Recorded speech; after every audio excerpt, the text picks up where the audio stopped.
So Samsung unveils a 6.3-inch Galaxy Mega smartphone. The mobile phone celebrates 40 years. And researchers develop an artificial leaf.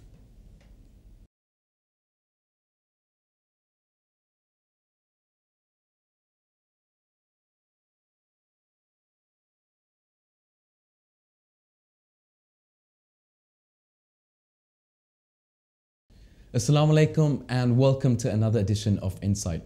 We're going to start with the latest from Samsung. The Korean company has unveiled the biggest smartphone to date, the Galaxy Mega, which features a 6.3-inch screen. Samsung says the size is ideal for watching videos or running two apps side by side. However, the makers of the Android-powered handset would not say whether it supports a full HD resolution screen. Now, Samsung says the Galaxy Mega is still small and light to handle, but will also offer a 5-inch screen version as an alternative. Both will go on sale in May. Samsung has already helped to make popular the so-called phablet category, where smartphones approach tablet dimensions, with its original 5.3-inch Galaxy Note back in 2011. That's because many experts say that there is a notable shift towards people wanting to buy a single device rather than multiple ones. Samsung was the most popular smartphone maker in 2012 with about 30% share of the shipments. That's an interesting point there, because I remember when Apple first introduced the iPad and brought out the whole new range of tablets, a lot of people asked why would we need them, but we've seen such an explosion in the amount of popularity of tablets, and now actually smartphones and tablets are almost merging into one and the same thing. So Ghalib, just as you said, the demand for various products is changing, and the same is happening with PCs. The types of devices that we have on our next story is about PCs and desktops. Global sales of PCs or desktops fell by 14% in the first quarter of the year. That is the biggest fall since tracking began in 1994. Now, research firms say that while the recession played a big part, the latest Microsoft offering, Windows 8, failed to revitalize the market. Windows 8 was designed for touch-sensitive screens, but the high price of the software and the screens made PCs less attractive alternative to tablets. Experts say that consumers are migrating from PCs to other devices such as tablets and smartphones. So you never know, it could pick up. If the price does get lower, people might start to take up this new device. Yeah, and also don't forget the regular users of PCs were office-based. So, I'm not sure that people who work in the office are going to switch to tablets straight away. It's the home consumer market that has had that switch to the tablet. But I think there'll always be a place for high-end PCs, mainly in the office sector. Now, mobile technology is everywhere these days, so it's hard to imagine a time when even mobile phones didn't exist. But actually, it's only been 40 years since the mobile phone was invented. So for more information, take a look at this package. Just over 40 years ago, on April 3rd, 1973, the first ever call on a mobile phone was made. The call was made by its inventor, Martin Cooper, on a device that was 10 inches long and weighed in at 2.5 pounds. That's larger than some laptop computers these days. Devices 40 years on are smaller and lighter and have become far more than just a way to call a person. The evolution of video calling and social media, as well as smartphones and tablets, have made the idea of just a cell phone ancient history. Today's mobile phones typically weigh in at between 4 and 6 ounces, not even considering the trend for mini smartphones and tablets. The United Nations estimates there are some 6 billion mobile phone subscribers worldwide. In other technology news now, Microsoft is accusing Google of pushing Android handset makers to use its applications such as YouTube and Maps. Microsoft filed a complaint with the European Commission along with Oracle, Nokia and 14 other tech firms. Now, they say Google is abusing its dominance of the mobile market. The complaint describes Google Android as a Trojan horse offered to device makers for free. And in return, they're required to preload the entire suite of Google mobile services, including YouTube and Google Maps. Google says it will cooperate fully with the European Commission. Following on with the same company, Google isn't taking the criticism lying down. It has turned on Apple over the tech giant's legal action towards Samsung. Google's CEO Eric Schmidt says that Apple is using patent lawsuit to block Samsung's market, denying people the choice to buy products from the Korean company. Now, Apple won more than $1 billion in their verdict against Samsung last August, although this was half later on. Apple has accused Samsung of violating a batch of patents. A British teenager has become a millionaire overnight after selling his smartphone news app to Yahoo. Let's have a look. London schoolboy Nick Delosio has no plans to give up his studies for a job at Yahoo's London offices. The 17-year-old has just sold his smartphone news app, Sumly, to Yahoo for a reported $30 million. The terms of the sale, 4 months after Sumly was launched for the iPhone, have not been disclosed, and Delosio will not say. He is still studying for school exams while joining Yahoo as its youngest employee. Delosio said he had not expected much response from big companies when he first started. Delosio highlights the support of family and school, which gave him time off, but also critically the ideas that came from enthusiastic financial backers. He had first dreamt up the mobile software while revising for a history exam 2 years ago, going on to create a prototype of the app that distills news stories into chunks of text readable on small smartphone screens. He was inspired, he says, by the frustrating experience of trawling through Google searches and separate websites to find information when revising for the test. Trimit was an early version of the app, which is powered by an algorithm that automatically boils down articles to about 400 characters. Sumly launched in November 2012 and has been downloaded close to 1 million times. His business has worked with around 250 content publishers, such as News Corp's Wall Street Journal. People reading the summaries can easily click through to the whole article, driving traffic to newspaper websites. Delosio taught himself to code at age 12 after Apple's App Store was launched, creating several other apps in the process. Now, if you follow Nick Delosio's or any other news app, you will be aware of the danger that peacekeepers face in missions around the world. A high-tech bracelet could help aid workers at risk of kidnappings or ambush. The bracelet can be triggered and a personal alarm will use phone and sat-nav technology to warn that its wearer is in danger. So warnings are sent via Facebook and Twitter to rally support and ensure people do not disappear without a trace. The first bracelets were given out in April and 55 will be given out by the end of 2014. Funding is being sought to make more. Bracelets were developed by the group Civil Rights Defenders to help workers in war zones and other areas of conflict. Now, if you're tired of carrying around paper money and coins, this next story is for you. The revolutionary way of making transactions may be the currency of the future. Bitcoin is a new form of money that uses cryptography or a code system to control its creation and transactions, rather than relying on central authorities. The inventor is believed to be pseudonym's developer Satoshi Nakamoto, but that has never been confirmed. The first Bitcoins were traded in 2009. The virtual currency can be transferred via a computer or smartphone without an intermediate financial institution, making it completely anonymous. So how does one buy or own Bitcoin?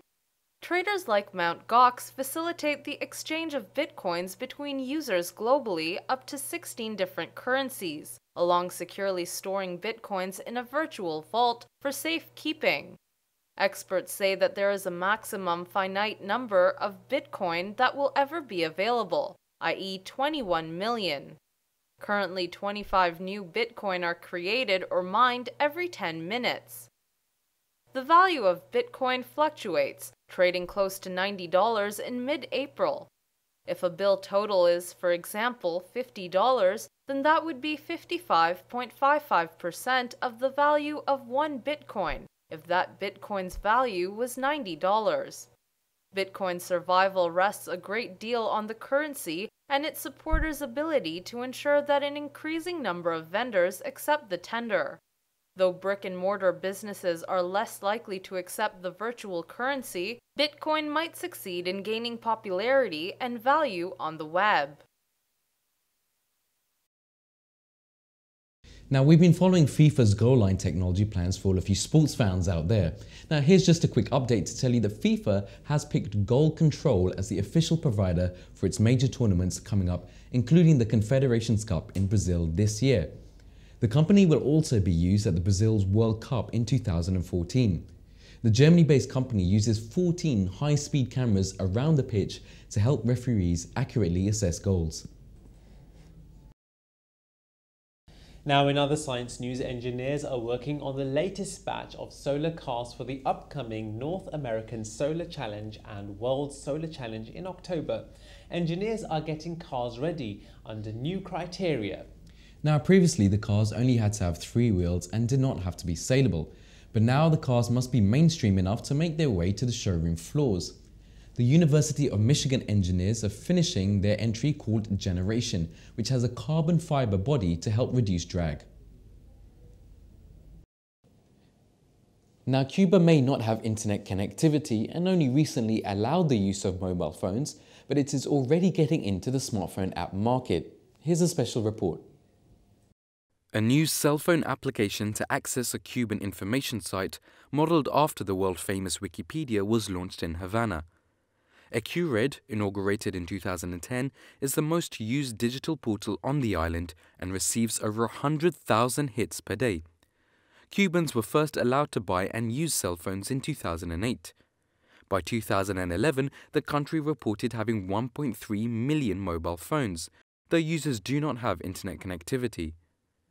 Cubans are not allowed to access the internet without government permission, but can access a government-mediated intranet.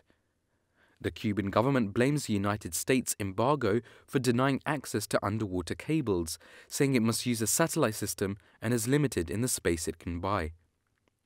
There is no broadband internet in Cuba, and the relatively few internet users in the country suffer through agonizingly long waits to open up an email, let alone view a photo or video. In 2011, the National Statistics Office reported that there were 2.6 million users of the internet, which is how the government reports the intranet use. Cubans can access this intranet through government-run computer clubs, schools and offices. Now, researchers have developed an artificial leaf that has the ability to self-heal. The leaf is made of silicon wafer coated with catalysts. When it is kept in a jar of water, it uses the catalyst to break water down into hydrogen and oxygen, which can be harvested to produce electricity in fuel cells. It's hoped that the cost-efficient, simple device will help with energy production in less developed countries and remote areas. Killian, what do you think about this story? It's great. It could mean a real big change in terms of energy production, which is such a focal thing at the moment. If there are more simple ways of making energy just from a small amount of water, that could be a great thing for people in the developing world. Yeah, and it's really interesting the fact that they've actually modelled it in the shape of a leaf as well. We're getting closer and closer to trying to replicate nature. It's just another example of how today's scientists actually use nature and Allah Ta'ala's creation for their inspiration in terms of new technologies. The University of Engineering and Technology in Lima has found an intriguing way of attracting attention. Outside of the city, the school's billboard provides drinking water to whoever needs it. The panel produces clean water by trapping humidity in the air through filters. 5 devices in the panel extract water vapor from the air using condensers and filters. The water is stored in tanks which are connected to pipes and a tap. With hundreds of thousands of people around the world waiting for donor kidneys to cure end-stage renal disease, scientists are trying to discover different ways of helping patients. Researchers in Boston may have come up with a way to make kidneys themselves. Let's find out a little bit more. A team of researchers in Boston, America, have successfully created a functioning rat's kidney using cells from newborn rats. The team started with kidneys from 68 rats and used detergent to remove the actual cells. That left behind a renal scaffold, a 3-dimensional framework made of the fibrous protein collagen, complete with all of a kidney's functional plumbing, from filter to ureter. The scientists then seeded the scaffold with renal cells from newborn rats and blood vessel lining cells from human donors. To make sure each kind of cell went to the right spot, they infused the vascular cells through the kidney's artery, part of the scaffold, and the renal cells through the ureter. 3 to 5 days later, the scientists had bioengineered kidneys. When the organs were placed in a dialysis-like device that passed blood through them, they filtered waste and produced urine. But the true test came when the scientists transplanted the kidneys into rats from which one kidney had been removed. Although not as effective as real kidneys, the lab-made ones did pretty well. In the United States, 100,000 people with end-stage renal disease are on waiting lists for a donor kidney, but 5,000 to 10,000 die each year before they reach the top of the transplant list. Even the 18,000 US patients each year who do get a kidney transplant are not out of the woods. In about 40%, the organ fails within 10 years, often fatally. If the technology is ever ready to make kidneys for humans, the cells would come from the intended recipient, which would minimize the risk of organ rejection and reduce the need for lifelong immune suppression to prevent that. So finally, in space news, NASA researchers have found that one of Jupiter's moons has volcanoes in a location they normally should not be in. Scientists found that the strongest volcanic activity was 30 to 60 degrees further east than they expected on the moon called Io. Io moves in an oval path around Jupiter.